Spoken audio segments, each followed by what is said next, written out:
Saludos y bendiciones. Para mí es un privilegio estar con ustedes una vez más. Este tercer trimestre estudiando el libro o los libros de Primera y Segunda de Corintios.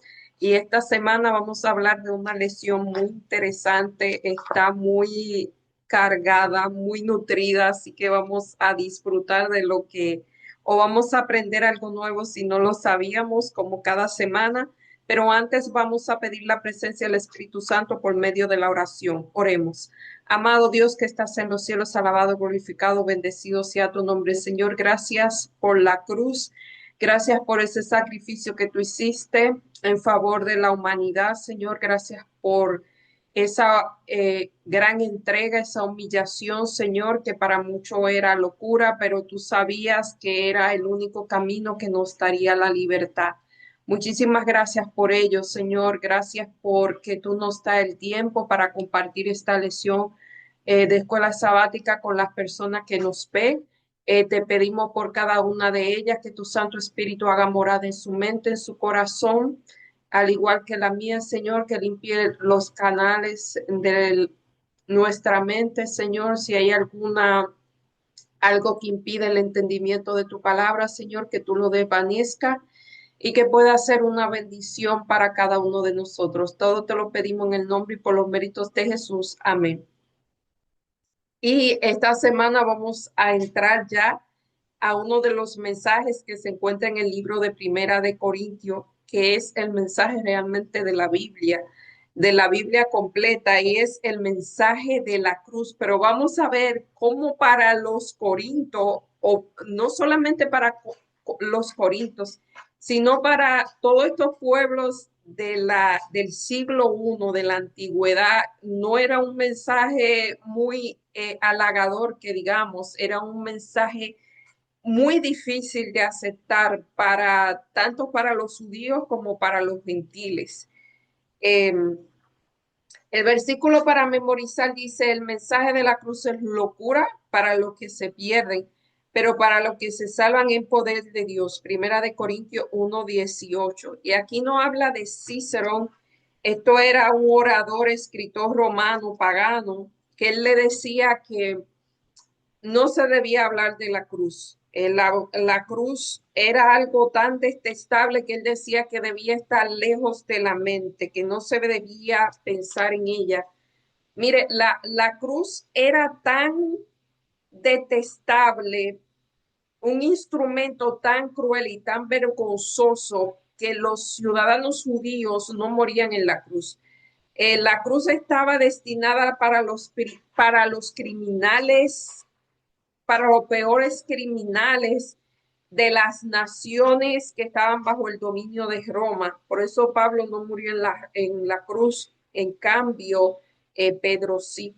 Eh, Así de vergonzoso y de detestable era esa cruz. Pero Dios se hace maldición porque era maldito, maldito era el que moría en una cruz. Él se hace maldición para poder reconciliar a la humanidad con Cristo. Dice el poder de Dios. La cruz es el instrumento de reconciliación entre Dios y el hombre. Esto está en Efesios 2:16, Colosenses 1:20. Es el símbolo supremo de la humildad de Jesús. Filipenses 2:8, y el lugar donde se saldó nuestra inmensa deuda. Colosenses 2:14. Y Pablo está dando a todos los problemas de Corinto, la solución es la cruz. No hay nada que leer, no hay que leer Primera de Corintios para darse cuenta que de lo que le preocupa es mucho más importante el tema de las divisiones de la iglesia. Pablo está tan perplejo que justo después de los saludos en Primera de Corintios 1:3 y de acción de gracia, este es el primer tema que él aborda, el asunto de las divisiones. Esta semana nos centraremos en el poderoso mensaje de la cruz como respuesta a los problemas y las cuestiones de Corintio. Dice que si yo fuera levantado en la cruz, a todos atraería a mí mismo. La cruz es el imán. Ese es el imán que hace todos los problemas, resolver los problemas y no es utilizar una cruz o hablar de la cruz, es permitir que el que murió en la cruz more en tu corazón y lo cambie y lo transforme. Ese es el tema de la cruz. Porque ahora se ha hecho, se adora a la cruz, al instrumento, en vez de adorar a aquel que murió en la cruz. La cruz solamente es un símbolo, la cruz no tendría ningún valor sin Cristo no hubiese morido, no hubiese muerto, pero no hubiese muerto en la cruz tampoco tendría ningún valor. Eh, el Evangelio de la cruz. Pablo dice, esta es la parte del domingo, Pablo dice que el mensaje de la cruz es poder de Dios para nosotros. No es de extrañar que Jesucristo, el crucificado, fuera el centro de su predicación. Primera de Corintios 2:2. Lee Primera de Corintios 1:17 al 31. ¿Qué punto importante señala aquí? Yo no voy a leer todos estos versículos, espero que lo lean porque es muy interesante. Yo no sé cuántas veces en los últimos días he leído estos primeros capítulos de Corintios y cada vez que los releo es como que algo nuevo aparece. Y él comienza diciendo, porque no me envió Cristo a bautizar, sino a predicar el evangelio, no con sabiduría de palabras para no anular la eficacia de la cruz. O sea, el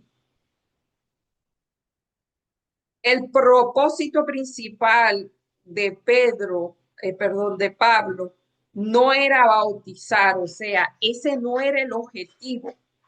El objetivo de él era predicar el evangelio. Dice aquí que la palabra llamado o enviar viene de apostelo, que es la misma palabra que es apóstol. Así que lo primero que debía hacer Pablo era predicar y él no era, o sea, no debemos malinterpretar esto, no quería decir que el bautismo no era importante, sino que el bautismo no era el propósito principal, sino que era la respuesta a la predicación, era el resultado de la predicación. Lo importante era la predicación, enseñar a Cristo, es decir, que la persona que se bautizaba tomar una decisión consciente y convencido ya porque sabía lo que iba, no, ese no era el propósito.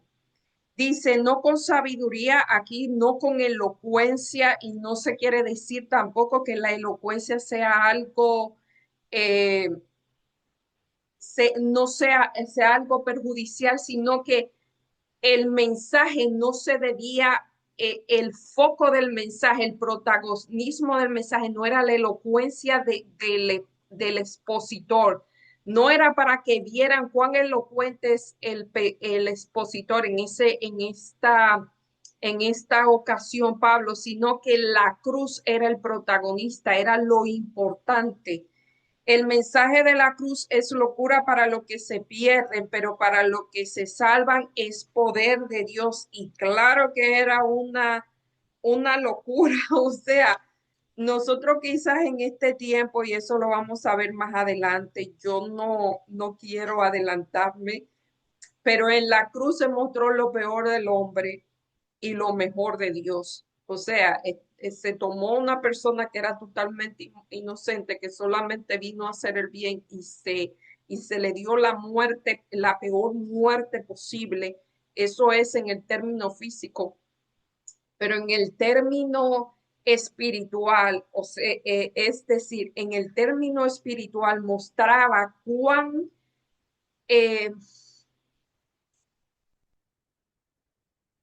cuán odioso era para Dios el pecado, que Él hace algo que es tan humillante, tan degradante, era lo más horrible, era la maldición, y ahí Él se ensalza y deja de ver lo que hace la maldad del ser humano, tanto al crucificarlo como que fue la razón por la que Cristo murió. Y dice el mensaje de la cruz, o sea, eso era una locura, era totalmente una locura. Porque está escrito, destruiré la sabiduría de los sabios y desecharé la inteligencia de los entendidos, porque la sabiduría de los sabios es contraria a la sabiduría de Dios, porque la sabiduría de los sabios era otra cosa, decía otra cosa que vamos a ver más adelante. ¿Dónde está el sabio? ¿Dónde está el erudito? ¿Dónde está el filósofo de las cosas de este mundo? No hay entontecido Dios la sabiduría del mundo cuando el mundo mediante su sabiduría no reconoció la sabiduría de Dios. Agradó a Dios salvar a los que creen mediante la necedad. Eso era necedad. El mensaje de la cruz era necedad, era locura, era eh, era necedad, era locura, por eso es que hay un versículo que dice que Dios escogió lo necio de este mundo. Está hablando lo necio desde el punto de vista humano, no que era necio realmente, sino aquí se está hablando desde el punto de vista de lo que ven esta situación, es necedad. Dios escogió lo necio del mundo para avergonzar a los sabios, la sabiduría conforme a la humanidad. Eh, Aquí dice que para que predicamos el evangelio de la crucificación, para los judíos era tropiezo y para los gentiles necedad, para los llamados judíos y griegos es poder de Dios y es sabiduría. Entonces, pensaste que lo eras cuando fuiste llamado. Aquí está, ante lo necio del mundo eligió Dios para avergonzar a los sabios, lo débil del mundo y eligió Dios para avergonzar a lo fuerte, pero en nosotros, pero él, vosotros está en Cristo Jesús, quien no fue hecho para sabiduría, justificación, santificación y redención, para que como está escrito, el que se gloríe, gloríese en Dios. El Evangelio de la Cruz pone vamos a seguir adelante porque esto es muy interesante. Aquí dice que la elocuencia la elocuencia no podía oscurecer el mensaje, eh, y la lógica y la ciencia y la filosofía humana él lo utilizó, pero dio pocos frutos. Así que él se propuso hablar, no hablar otra cosa, sino que no fuera de Cristo y este crucificado. Lunes, necedad para lo que perece. Ahora vamos a ver estos versículos en detalle. Al contrastar la necedad humana con la sabiduría humana, es que mire, la sabiduría humana es contraria a la sabiduría de Dios. La lógica humana es contraria a la lógica de Dios. Por eso nosotros tenemos tanto, o sea, no es difícil la comprensión de las cosas sagradas, porque si nuestra mente está llena de las cosas de este mundo, no va a comprender porque es totalmente opuesto. Primera de Corintios 1, 20, 21, 23, 25 y 27 dice, ¿dónde está el sabio? ¿Dónde está el erudito? ¿Dónde está el filósofo de la cosa de este mundo? ¿No ha entontecido Dios la sabiduría del ser humano? El 21, como el mundo mediante su sabiduría no reconoció la sabiduría de Dios, agradó a Dios salvar a los que creen mediante la necedad de la predicación. Pablo está haciendo la predicación era necedad, pero ellos pensaban que era necio. Eh, Dice aquí, pero nosotros predicamos a Cristo crucificado, para los judíos tropiezo y para los gentiles era necedad. Tropiezo porque mire, ustedes se imaginan el caso, eh, yo quiero entrar a eso, a esa imaginación, pero no quiero adelantarme, eso es lo que pasa. Eh, Aquí dice, la palabra griega referida a la necedad en 1 Corintios 18 es moria, la cual aparece solamente 5 veces en el Nuevo Testamento. Esta y otra palabra de la misma familia aparecen numerosas en el Nuevo Testamento y la mitad de ellas, epístola, Paulina sobre Primera de Corintios. La necedad de la que habla Pablo en Primera de Corintios 1, 18 a 23 no está tan relacionada con, o sea, no tiene que ver con limitaciones intelectuales, eso nada más no tiene que ver. Tiene que ver con el comportamiento y el pensamiento inmorales, con la falsa, o sea, es con la falta de discernimiento, incluso con la rebelión contra Dios. Lo que lo hace pensar que el evangelio es necedad es la falta de discernimiento y la vida en que ellos estaban viviendo. Pensemos en la situación de Pablo en la ciudad. Llegó a un lugar que se enorgullecía de su supuesto conocimiento de sabiduría y sofisticación cultural. Esta gente era, ahí estaban, esa era la cuna de los sabios de aquella época. Esa era una ciudad sumamente intelectual, sumamente rica culturalmente. Y en ese contexto, él viene a hablar de un judío Galileo, eh, quien había resucitado luego de que los romanos lo habían crucificado y todo eso era para limpiar al mundo del pecado. O sea, ¿qué es eso? Saben que muchas veces en nuestra época eso no se entiende. Se entiende, pero se cree que la cruz no es suficiente, que tiene que ver algo más, que eso es muy poco, que hay que hacer, tiene que haber algo, tiene que ir acompañado de algo más. O sea, y usted habla del amor, de la gracia, de la misericordia, no, tiene que haber algo más. Realmente eso es el poder de Dios. ¿A quién quería engañar? Tampoco se trata de un nuevo concepto filosófico que había que analizar con herramientas racionales, porque es que también la cruz es contraria a lo racional. Eh, Imagínense el caso, Jesús, un Mesías judío que termina muerto en manos de los romanos, que es el poder opresor. O sea, él fue ejecutado por sus enemigos, los romanos. En vez de derrocar a los romanos ganaron, lo crucificaron. Entonces, estos cristianos se ponen a decir que él murió, pero que resucitó. O sea, mucha de esa gente no creían en la resurrección. ¿Y qué pruebas había? Ay, después se va al cielo, así que no hay pruebas, nadie lo ve, solamente es por el testimonio de ellos. Quizás muchos presenciaron su crucifixión, pero pocos presenciaron su resurrección. O sea, eso era algo totalmente fuera de la lógica, de la razón, de la sabiduría de todo lo humano. Por lo tanto, Pablo enfrentó desde el principio muchos obstáculos en Corinto. Sin embargo, a pesar de ello, el evangelio fue aceptado allí por algunos judíos y gentiles. ¿Cuál es el mensaje aquí? Sea cual fuera la oposición a la que nos enfrentemos, Dios tiene personas dispuestas a aceptar a la verdad. Debemos, pues, estar preparados para ser utilizados por Él para llegar a personas donde quiera que esté, incluso en lugares tan malos o incluso peores que Corinto.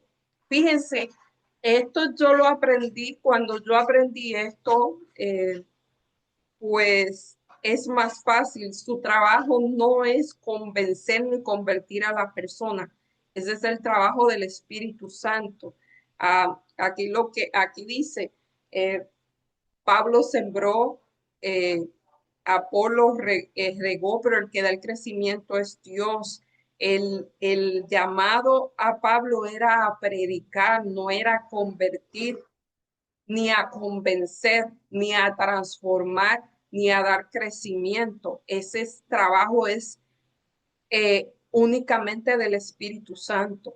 Así que, y muchas veces, eh, o sea, Dios usa a cualquiera. Mire, Jonás no quería que la gente se convirtiera y la gente se convirtiera, mientras Noé quería que la gente se convirtiera y la gente no se convirtió.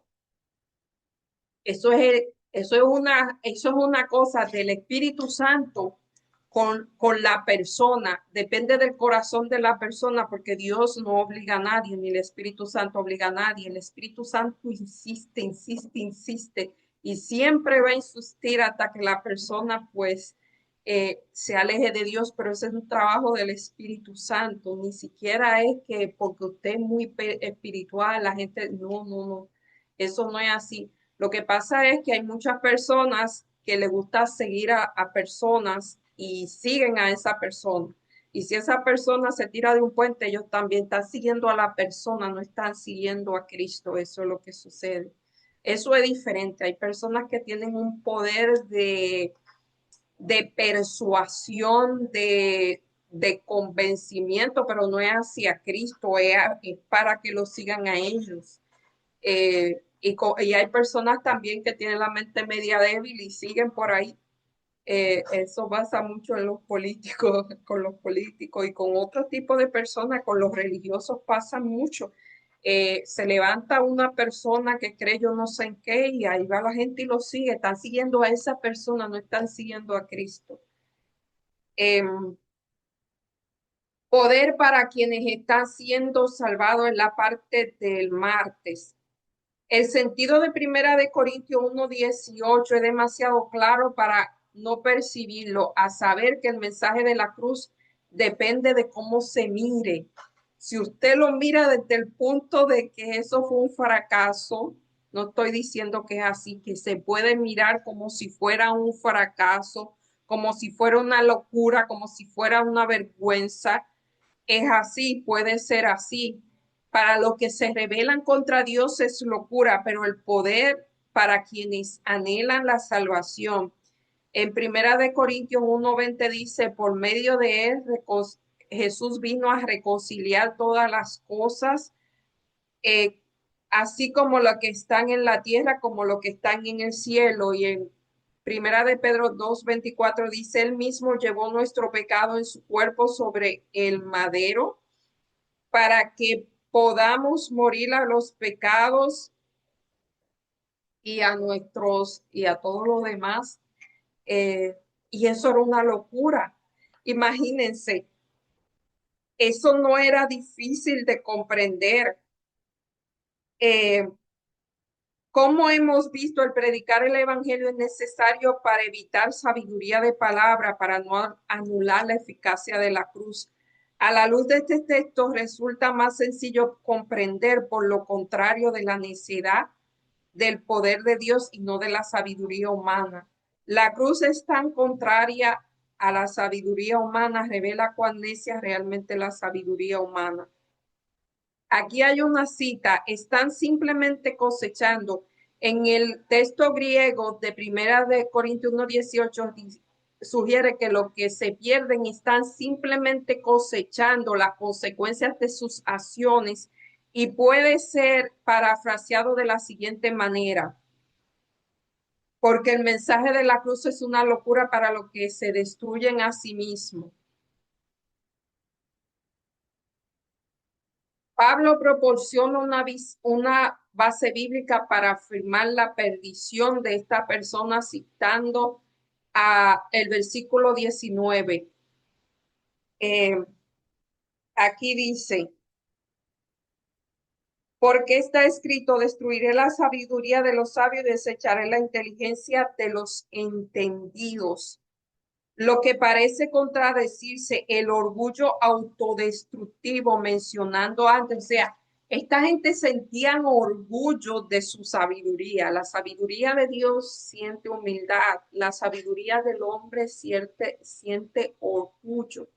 Es contraria totalmente a la sabiduría de Dios. Imagínense, la gente busca poder para engrandecerse y viene Dios y se humilla, no engrandece a nadie, sino que viene a humillarse él y a pedir a sus seguidores que se humillen. Eso era una locura. Las personas lo que buscaban era un Mesías que le trajera prosperidad a ellos. eh, y este Mesías lo que viene y le ofrece es un cambio de corazón, a ser humildes, a a ser sencillos, a tener otro tipo de prosperidad. La prosperidad de ella era una prosperidad externa. Todavía en nuestro tiempo se ve que los seguidores, muchos que dicen seguir la cruz, lo que buscan es una prosperidad externa, buscan poder, buscan prestigio, pero la invitación de Jesús no es esa, es totalmente lo contrario, es hacer humilde y contrito de corazón, es un cambio de corazón, no es un cambio de la vida externa. La gente lo que busca es un salvador que les resuelva los problemas, es igual que pasaba en el anterior. Ellos buscaban un salvador, un Mesías que lo liberara del yugo de los romanos y lo hiciera otra vez la ciudad, el país importante que era ellos, la megapotencia que eran ellos, y Dios vino a hacer lo contrario, le vino a decirle, oye, yo lo que quiero es cambiarte el corazón, porque le puedo decir algo con toda propiedad, como que me llamo Elizabeth. Dios puede cambiar todo, puede resolverle todos los problemas externos que usted tenga, todos. Se lo puede resolver, pero si no le resuelve el problema de su corazón, si no le transforma el corazón, usted va a volver a donde mismo estaba antes. Va a buscar los mismos problemas, porque lo que le ha causado todos los problemas que usted tiene es que usted tiene problemas de corazón, y yo no estoy hablando que esté enfermo del corazón físicamente, no. Yo estoy hablando todos los problemas que hay en este mundo lo ocasiona el problema del pecado. Esa es la raíz de todos los males, solamente que se manifiesta en muchas maneras. Así que Dios lo que vino, Jesús lo que vino y lo que viene hoy es a ofrecer un cambio del corazón, una transformación del corazón. Cuando se transforma su corazón, los problemas se desvanecen, aunque estén ahí. Aunque quizás se busque otro tipo de problema por otro tipo de situación, porque vivimos en un mundo de pecado. Jesús era un ser perfecto y tenía problemas, pero el tipo de problema que ocasiona el pecado se va a desvanecer solamente cuando usted resuelva sus problemas del corazón. Y eso no lo entendían y es porque eso no era lo que ellos buscaban. Ellos querían el pan que perece, llenarse la barriga. Ellos querían tener posiciones, uno al lado del otro de rey. Ellos no querían el pan de vida que es Jesús. Ellos no querían el agua de vida, no. Ellos querían resolver un problema externo. Mientras que la destrucción es autoinfligida, la salvación solo puede ser concedida con un regalo de gracia a los pecadores. Es un regalo, es una de las cosas que la sabiduría humana no entiende. La sabiduría humana cree que tiene que hacer algo, tiene que obrar para ganarse la salvación. La sabiduría de Dios dice, no, yo te doy la salvación, yo te doy las gracias. Un Mesías crucificado, eso era loco, eso era locura, eso era difícil de entender. Un Mesías, ellos esperaban un rey como que le hiciera, que rivalizara con los césares, con los reyes de ese tiempo. Ellos querían que su rey fuera el mejor, el más fuerte, un Alejandro Magno, una cosa así. Pero viene este hombre. Pablo percibió que los judíos pedían señales. Su señal era que viniera un rey, un Mesías poderoso. Y los griegos, que lo que buscaban en la sabiduría, ellos esperaban que viniera alguien que le hablara mucha sabiduría. Y no era que Dios no hablara sabiduría, no era que Jesús, todavía las cosas que dicen Jesús no tienen pensando aquí a los humanos. Y no es que seamos muy sabios, pero a los sabios de este mundo todavía los tienen pensando. Eh, pero ellos esperaban otro tipo de sabiduría. De hecho, basta con leer cómo reaccionaron los discípulos hasta cuando Jesús le iba diciendo, oye, yo voy a morir. Pedro le dijo, oye, tal cosa nunca te acontezca. Y algunos lo oían, pero se hacían los sordos. O sea, cuando usted no quiere escuchar algo porque no quiere escucharlo y se hace el loco, así ellos se hacían el loco por no escucharlo. Especialmente para los judíos, como se dijo anteriormente, estos esperaban que el Mesías conquistara a los romanos, eso era, le diera poder. Recuerden que cuando Jesús alimentó los 5.000, esta gente dijeron, oye, este hombre nos resucita a los muertos. Si viene alguien, o sea, si vamos a la guerra y la gente muere, lo va a resucitar. No tenemos que andar con provisiones porque él de la nada saca un montón de comida. O sea, este es el Mesías. Ellos lo que buscaban era algo externo, no su problema principal. No sabían cuál era su problema. Ellos creían que su problema era que Roma lo tenía, estaban dominados bajo el imperio romano. Ellos no sabían que su problema era el pecado. Fíjense que durante toda la historia de Israel, Dios liberaba al pueblo de Israel y ellos volvían y hacían lo malo y Dios otra vez lo tenía que entregar. O sea, eso iba a seguir siempre hasta que ellos no cambiaran su corazón. Dice aquí, especialmente para los judíos, como se dijo anteriormente, esto esperaban el Mesías que conquistaran, o sea, en un sentido militar, con un gran ejército. Jesús no necesitaba un gran ejército. Si Jesús hablaba y calmaba las olas del mar, o sea, el mar le obedece. ¿Quién es este que el mar le obedece? Imagínense el ejército poderoso que iba a tener Jesús con todos esos poderes sobrenaturales. Aquí se dice que durante del siglo I, el creer en la cruz era un asunto de fe. Fíjense que todavía es un asunto de fe. Pero dice que a los cristianos del siglo XXI le cuesta entender cuán descabellada era la idea para ellos. Quizá era descabellada, pero créanme, y estoy hablando generalmente, aquí yo no hablo en forma individual, no es mi trabajo, pero generalmente muchas personas, aunque están fascinados por la cruz, todavía piensan que la cruz le va a resolver un problema externo, los problemas externos. Cuando se habla o le va a dar prosperidad económica, que puede que sí, pero ese no es el objetivo principal. Que lo va a poner como son cristianos, son hijos del rey, pues no van a ser príncipes aquí en la tierra. Todavía hay personas que piensan así, le van a dar los mejores trabajos, las mejores casas, van a ser para ellos. O sea, todo es un sentido material porque nuestra mente es materialista. Le van a resolver este problema y le van a hacer, o sea, ellos van a ser los hijos del rey aquí, pero cuando le hablan de que usted tiene que ser humilde, de que usted tiene que ser sencillo, de que usted tiene que ir a predicar el evangelio y que lo van a rechazar y que usted tiene que ser un siervo, servir a los demás, que usted, no, eso pesa. Sin embargo, es precisamente porque se trataba de un mensaje tan impactante por lo que merece, o sea, si todavía es así, antes era peor, todavía porque lo tenían cerca, el acontecimiento lo tenían cerca. La imagen de un Mesías crucificado deja totalmente claro a todo el universo dónde estaba dispuesto a llegar Dios hasta las últimas consecuencias para restaurar esa relación que se había roto,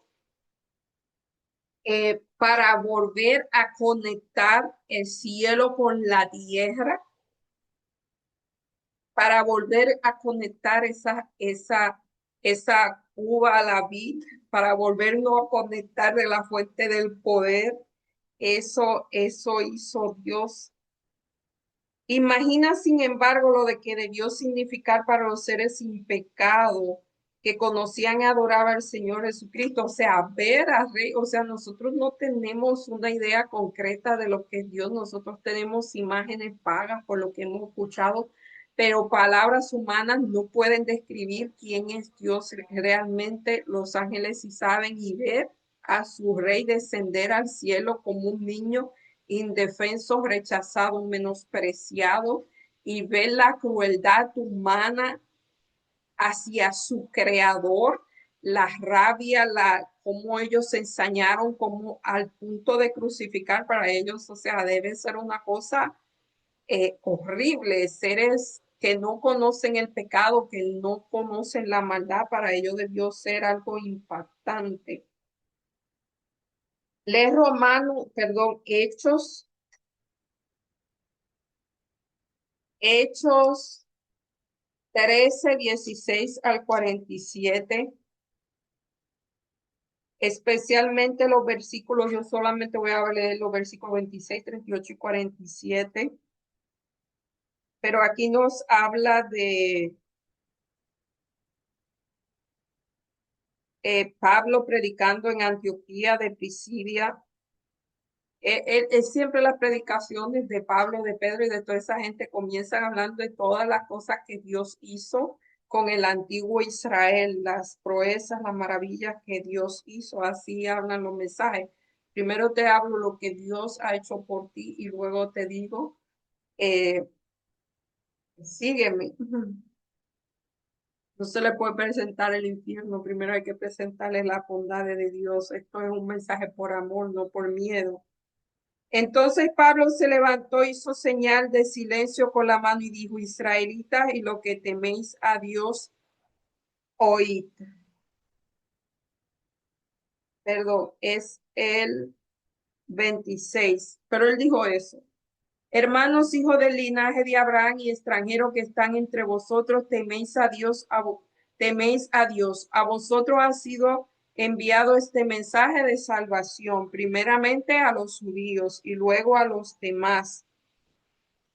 El versículo 38, sabe que, hermanos, que por medio de él se os anuncia el perdón de los pecados. Ese era el mensaje principal, el perdón de los pecados.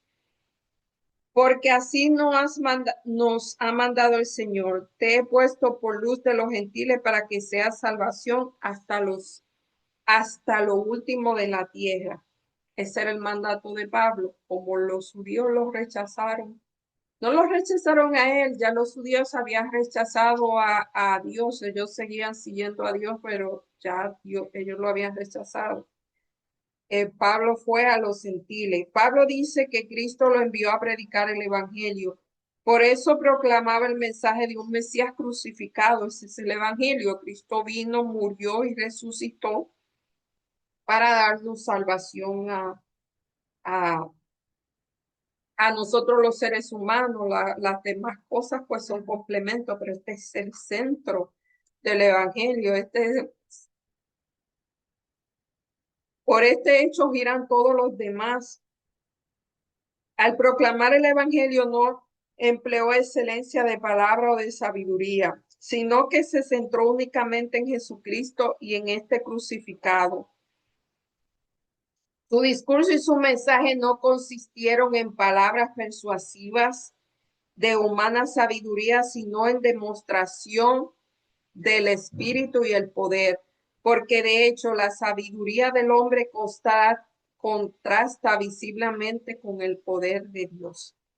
Un Mesías crucificado es algo completamente inesperado. Otra vez lo decimos, esto era para los judíos, era una locura, era vergüenza, que su Mesías era repulsivo.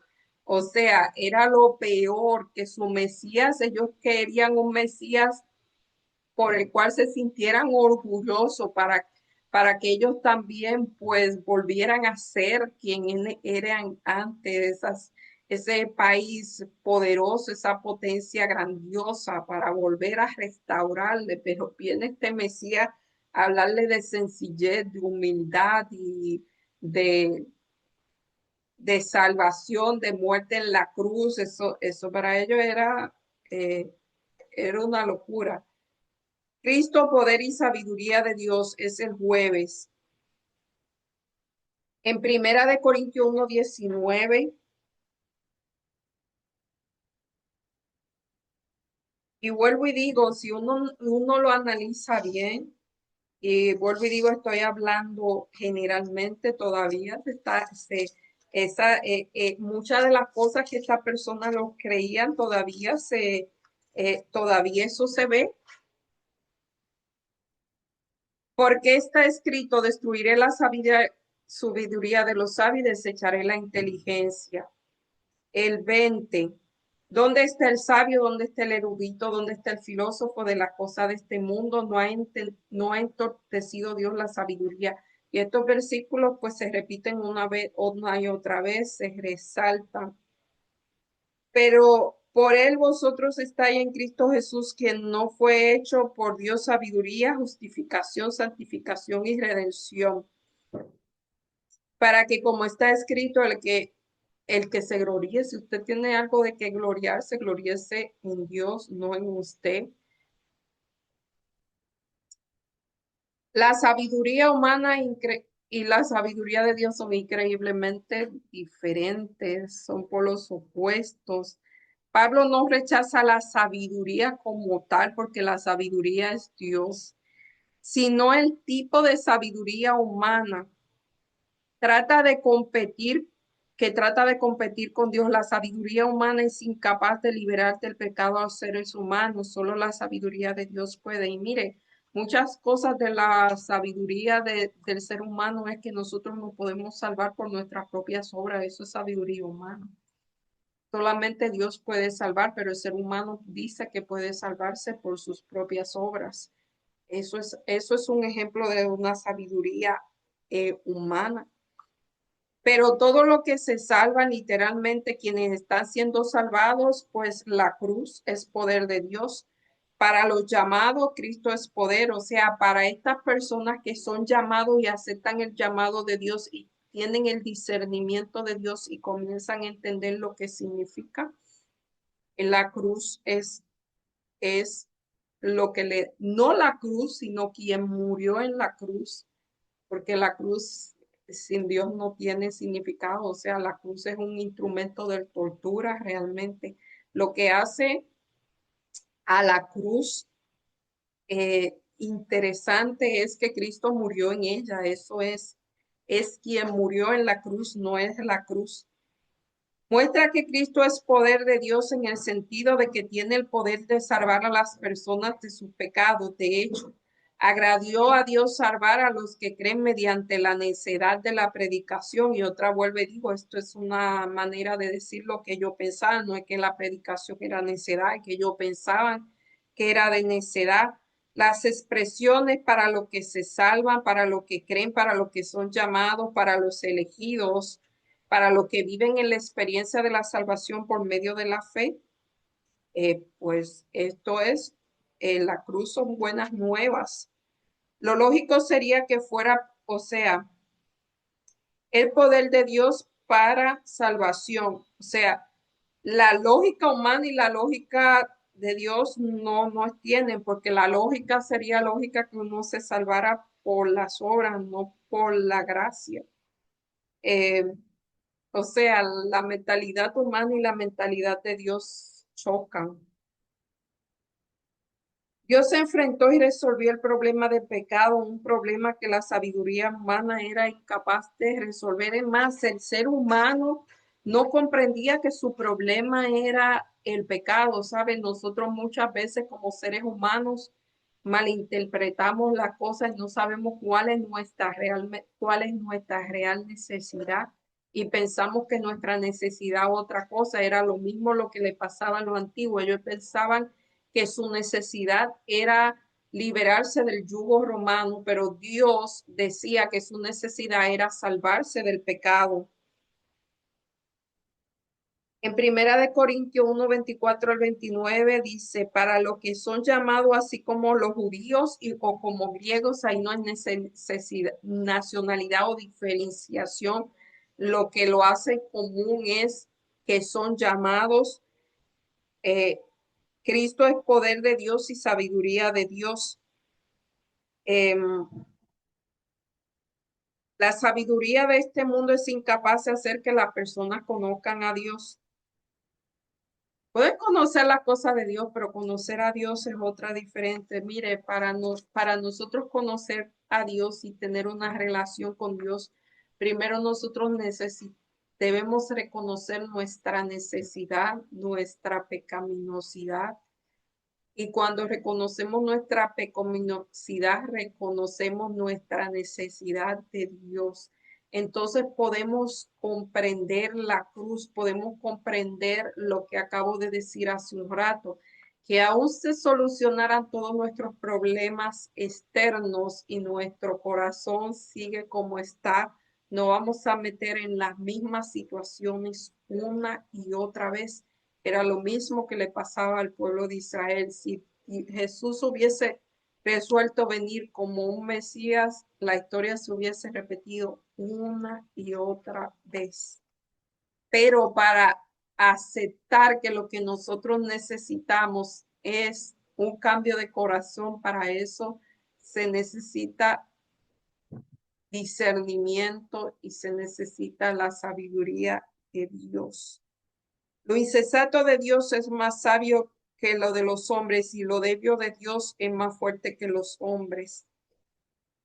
O sea, la cruz era necedad, era debilidad, pero lo insensato, lo débil de Dios es más poderoso y es más sabio que lo de los hombres.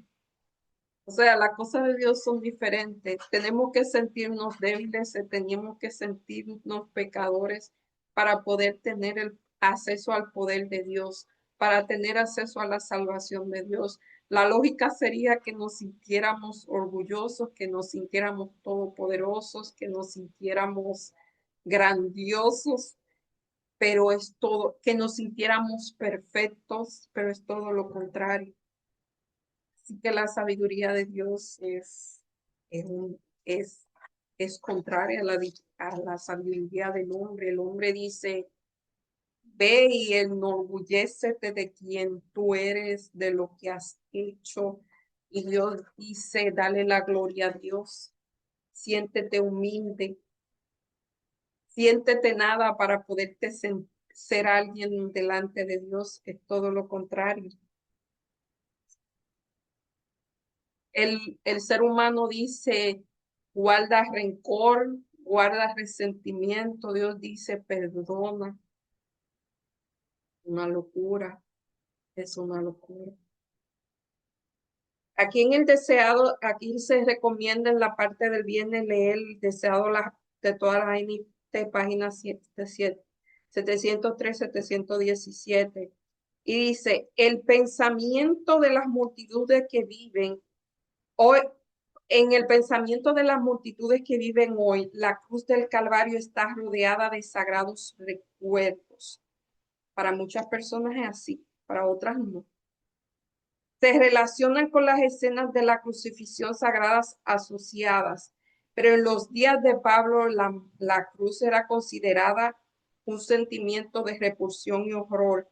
El exaltar como el Salvador de la humanidad, uno que había muerto en la cruz, provocaría naturalmente el ridículo y la aceptación. Es así. Todo el mundo quiere que su héroe sea el más fuerte, que su héroe sea el más valiente, que su héroe sea alguien que hizo a alguien más, como dije ahorita, un Alejandro Magno, un Salomón, algo así.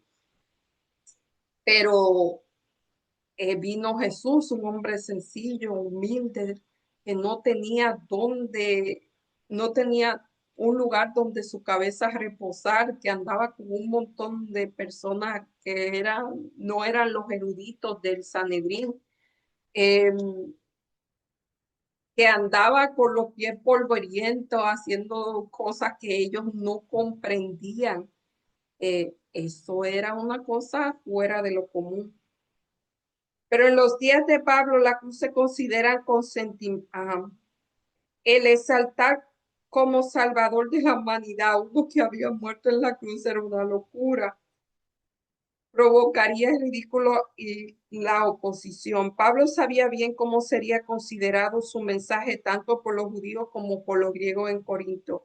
En sus oyentes judíos había muchos a quienes encolerizaba el mensaje que él estaba por proclamar, lo avergonzaba. Y a juicio de los griegos, sus palabras serían absurdas, eran locura. Sería considerado mentalmente débil por tratar de mostrar ¿Cómo la cruz podría tener alguna relación con la elevación del género humano a la salvación? Eso era una locura. O sea, ¿cómo alguien que se degrada en una cruz eh, va a poder exaltar al ser humano? Eso es una locura. Pero para Pablo la cruz era el único objeto supremo de interés. Desde que fue contenido en la carrera de persecución contra los seguidores eh, del crucificado, Pablo primero era perseguidor y vio cómo esa gente era capaz de dar la vida por Jesús. Eso quizás impresionaba su corazón. Bueno, dice sí, que él se impresionó cuando vio a Esteban morir.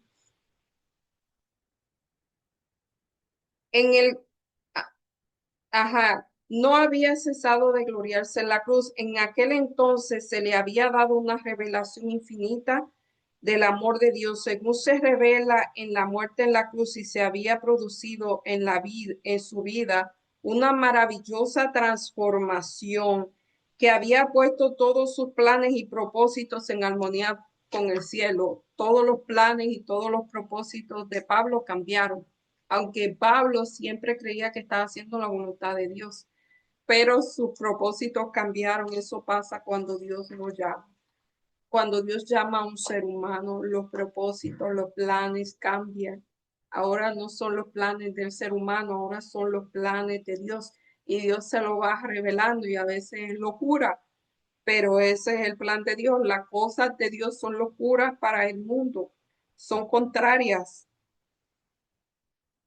Sabía por experiencia personal que una vez que un pecador contempla el amor del Padre, como se lo ve en el sacrificio de su Hijo y se entrega a la influencia divina, se produce un cambio en el corazón. Y Cristo es desde entonces todo en todo.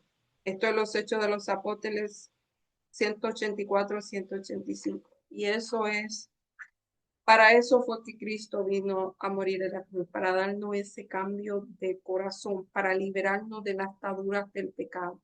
Y cuando nosotros comprendemos el mal que nos hace el pecado, que está en nuestro corazón, está arraigado aquí, entonces podemos comprender un poquito. Yo no digo que podamos comprender, solo en la eternidad podamos comprender todo lo que Dios ha hecho por nosotros y de lo que nos ha liberado, porque ahora nosotros no lo vemos bien, pero en la eternidad lo vamos a comprender.